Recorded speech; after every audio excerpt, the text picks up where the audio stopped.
What exactly does the neighbor need? Sometimes you have to take a situation completely into your own hands, manage everything yourself, and dictate to your neighbor exactly what he has to do and what to avoid to get out of his troubles.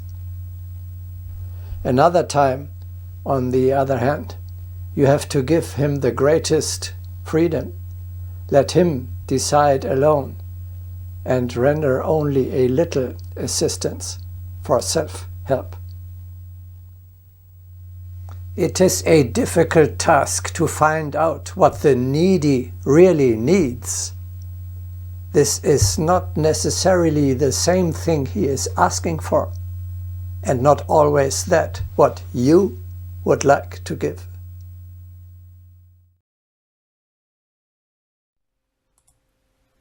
Does it ever occur to you that your brother's real need should be the measure of your helpfulness, not your own supposed need?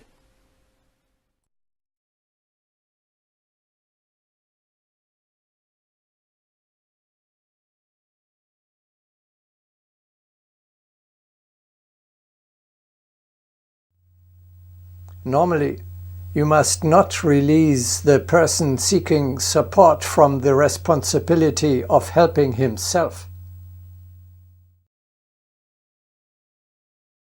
Excessive help creates weaklings.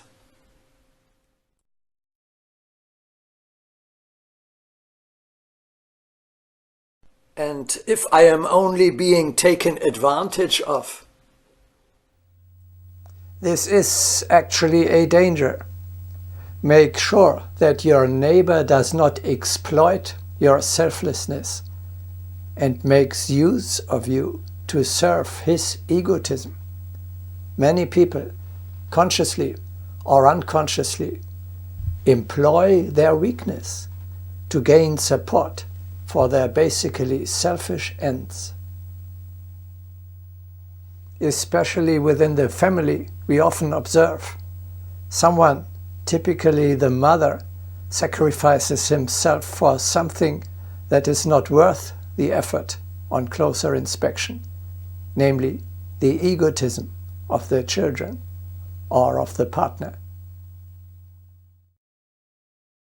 Can giving help drag me down? This danger also exists. You can provide effective help only as long as you are acting from a superior position. Your commitment must not lead to your being drawn into the chaos in which your neighbor is stuck. Only when you stand above the situation yourself, you can help someone else to rise.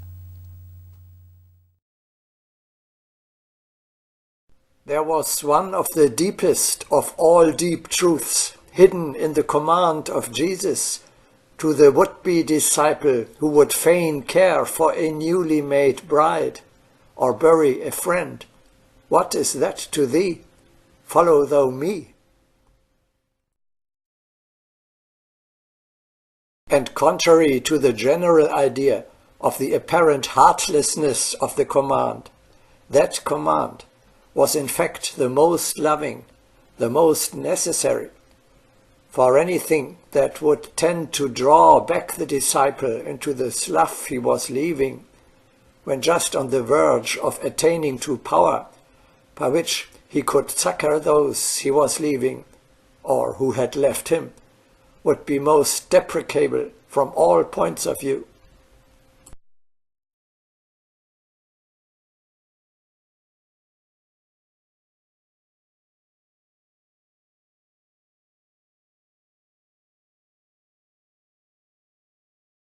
Speaking of help, one always tends to think of money first. Is that correct? Shall we donate? This is not entirely wrong, but of secondary importance. Christ advised to distribute spiritual wealth, But as the keys to it are far away, people have applied this advice towards the distribution of pillaged money, first to steal, and then to give away with a tear, and become enraptured by one's own goodness. As if in speaking of distribution, the teacher could have had in mind chairs and old coats. The teacher meant imponderable wealth. Only the spiritual gift can move the cup of the scales.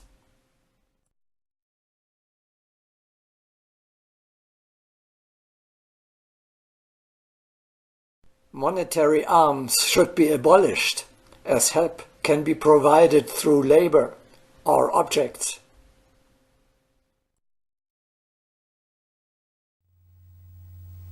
Spiritual help is much more important because today the greatest need of humanity is not material but spiritual.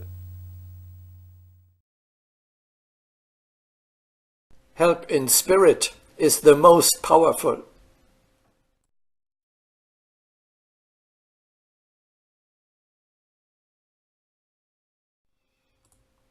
Nothing should deter one from sharing his knowledge and encouraging the growth of consciousness.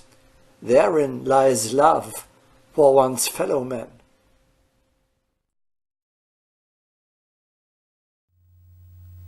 Spiritual help, however, is much more difficult because only the wise are in a position to grant it.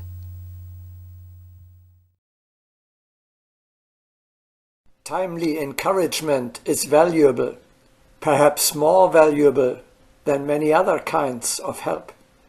The one who encourages shares part of his energy, and such distribution of one's best possession is of value.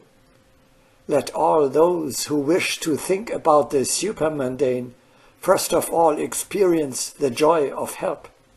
Such joy is beautiful, and it belongs not only to the wealthy. Good advice can uplift and enable someone in trouble. Everyone can share valuable knowledge.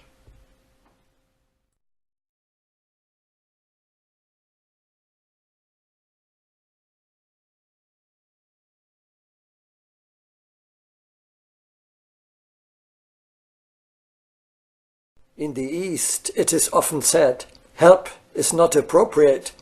Everyone bears the blame for his suffering himself and has to pay off his karma alone.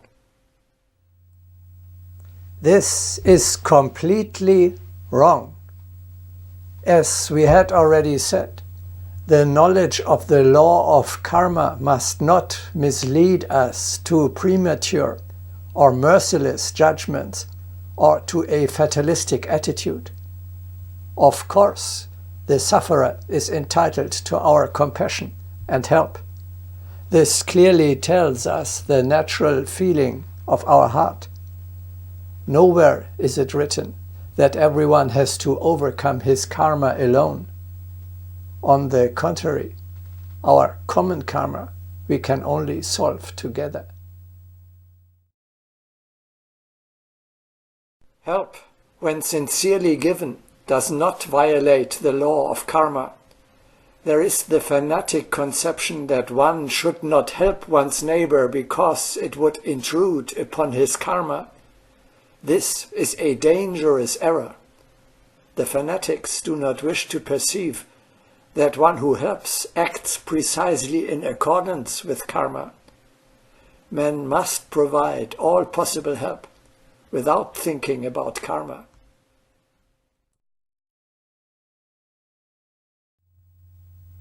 It is true there are cases in which help is not intended or desired from karma's point of view.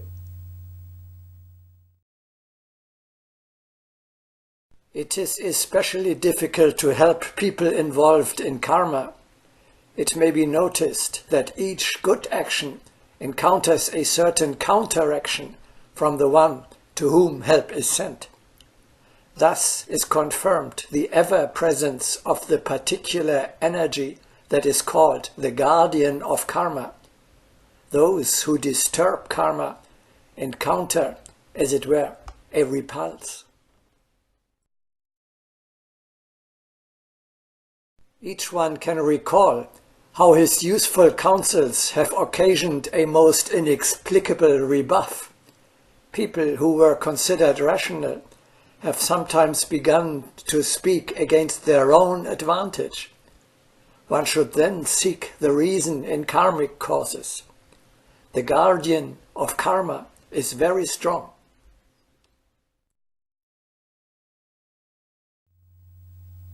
Furthermore, you must not interfere with the fate of another human being by your taking over a task which karma has, not without reason, imposed exactly on him.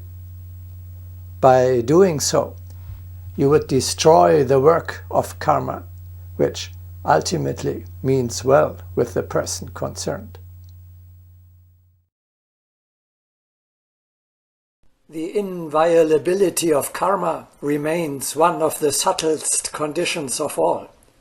To give, to assist, and even to guide without infringing upon the personality, this is a difficult task.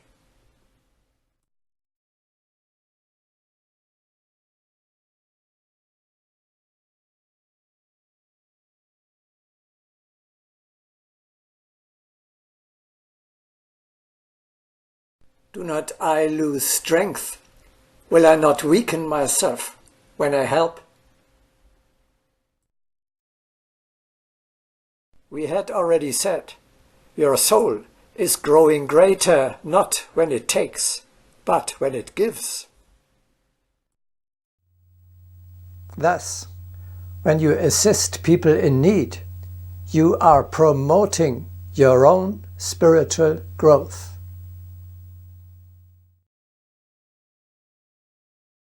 People should think about the quality of their radiations.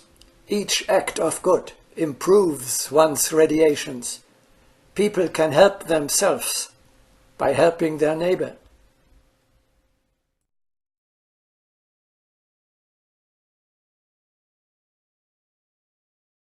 Putting on the earthly envelope, man has to create good, thus perfecting himself. So speaks wisdom from times immemorial.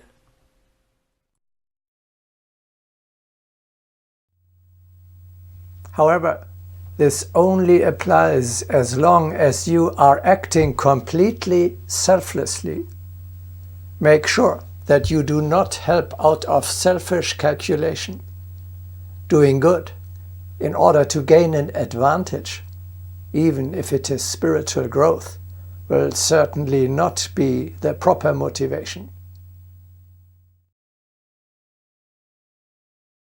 Any offering of help radiates good, but, of course, the good deed must be sincere. In this, everyone must be his own judge. We value help when it is offered spontaneously, from the heart. There is no use in calculating why one should help someone.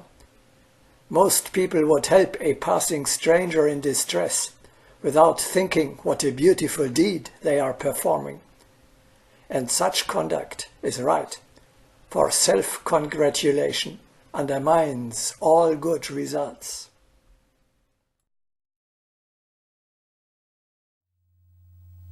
Do not fool yourself. We have seen helpers who, consciously or unconsciously, are tremendous egotists. They exploit, actually, the weakness of their neighbors in order to give themselves a high place, to patronize others, and to exercise power over them. Such remnants of egotism are flashing up again and again within every one of us. We have to track them down vigilantly and overcome them immediately.